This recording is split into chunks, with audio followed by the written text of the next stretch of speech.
Formations like these require long hours of intensive drilling and careful judgment. When the troop goes around the corner, the riders on the outside of the turn have to adjust their speed to keep even with the riders on the inside. The man on the outside has to ride a lot farther and a lot faster in order to keep up with the parade. The outside wheels must spin faster than the wheels on the inside because they have a greater distance to travel in the same length of time. When a wagon turns a corner, the wheels can travel at different speeds because each one can turn freely on the axles. And in the early automobiles, the rear wheels turned separately and only one wheel was connected to the engine. But when only one wheel was driven by the engine, it had to do all the work, and it couldn't get a good enough grip on the road to do its job properly. So the one-wheel drive was soon out of date. But if two wheels are locked on an axle so that they are not free to turn separately, one or the other has to slide. So engineers had to find a way to connect both rear wheels to the engine without sliding and slipping on turns. The device which makes this possible is a part of the rear axle. It is called the differential because it can drive the rear wheels at different speeds. The differential looks complicated, but once we understand its principle, it is amazingly simple. These two wheels are mounted on separate axles and supported by a frame so that they can revolve freely at different speeds. Let's fasten a spoke on the inner end of each axle so that by turning the spokes, we can turn each wheel separately. With a bar or crosspiece, we can turn both wheels in the same direction at the same rate of speed. Let's get something to hold this bar in place so that it will press against the spokes. Notice that this support is not locked to the axle. It turns freely. Now we can spin the wheels by rotating the support. This is fine as long as both wheels are able to turn at the same speed. But let's see what happens when we go around the corner.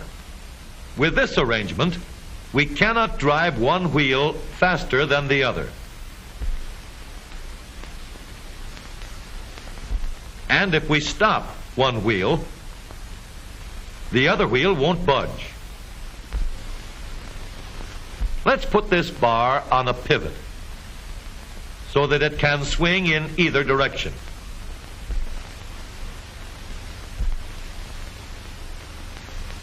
Now, the bar can still turn both wheels at the same speed. And because it pivots, it lets one wheel turn even when the other is stopped. But if turned too far, the bar will swing around until it won't drive the spokes that turn either wheel. We need another crossbar and more spokes to carry on the job. When we stop one wheel, the crossbars will continue to push the spokes of the free wheel around. As long as both wheels are free to turn, the bars do not swing on their pivot, and the wheels move at the same speed. Now we have the working principles of a differential. To adapt the model for use in an automobile, we will have to make a few changes. In order to reduce the jerky action caused by wide spaces between the spokes, we will put in more spokes. Further filling in the spaces between the spokes gives steadier, more continuous action, and changing the shape gives firm, constant contact. Now we can make the gears thicker and stronger, and we have differential gears.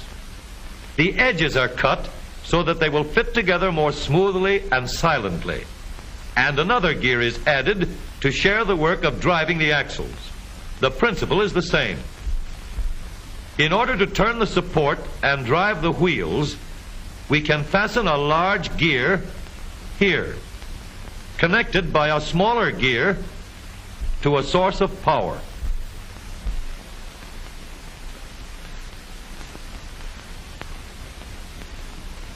Notice that the power is connected to the differential at the center line. We can make our model more compact by moving the gears closer together. When we put our differential in an automobile, we have to leave room for the drive shaft, which carries the power from the engine. We may build the floor of the car above the drive shaft. But if we do, we won't have much room inside unless we make the top of the car high too. Of course, we could lower the floor and ceiling, but the drive shaft would be higher than the floor. This would have disadvantages. A shaft in the middle of the floor of an automobile would be inconvenient for passengers and would be awkward for carrying luggage. Today, engineers have found a way to make the car roomier and closer to the road without a clumsy shaft above the floor. The drive shaft from the engine to the differential is lowered out of the way, and the drive shaft is connected to the rear axle at the bottom. The new low center drive makes the rear axle quieter, stronger, and more durable because it gives better, smoother contact between the gears. The automobile of today, with the low center drive, is stronger and more rugged.